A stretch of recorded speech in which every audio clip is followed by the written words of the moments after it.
రైతుల ఇబ్బందులకు గత ప్రభుత్వమే కారణమన్నారు మంత్రి శ్రీధర్ బాబు. కేసీఆర్ అడ్డగోలు నిర్ణయాలతోనే వారు కష్టాలు పడాల్సిన పరిస్థితి వచ్చిందన్నారు.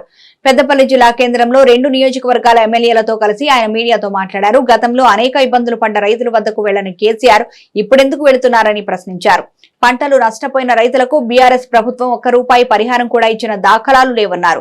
రైతుల విషయంలో తమ ప్రభుత్వం ప్రణాళిక ప్రకారం ముందుకు వెళుతోందన్నారు. కాళేశ్వరం ప్రాజెక్టు వారి హయాంలోనే కుంగిపోయిందని, ప్రమాదం ఉందనే నీటిని కిందికి వదిలారని గుర్తు చేశారు. టికెట్ల కేటాయింపు విషయంలో అధిష్టానం అన్ని వర్గాలకు న్యాయం చేస్తుందన్నారు. రాబోయే కాలంలో ఈ జిల్లాకు సంబంధించిన అభివృద్ధి సంక్షేమానికి సంబంధించి ప్రాక్టికల్గా గాల్లో మాట్లాడకుండా ప్రాక్టికల్గా మీ సూచనలు ఇవ్వండి.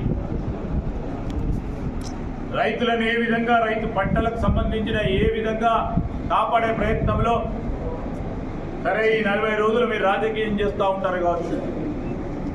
మేము శాశ్వత పరిష్కారం గురించి మేము చెప్పినాం. అదే సంకల్పనతో, ధైర్యంతో ఈరోజు పత్తిపాక రిజర్వాయర్కి సంబంధించి మా విజయరమణారావు గారు కానీ మేము కానీ ఈరోజు మళ్ళీ అదే లిఫ్ట్ ఇరిగేషన్ స్కీమ్లో రాజ్ ఠాకూర్ గారు కానీ ఒక సంకల్పనతో వారికి చెప్తా ఉన్నాం. మా ఆలోచన, మా విధానం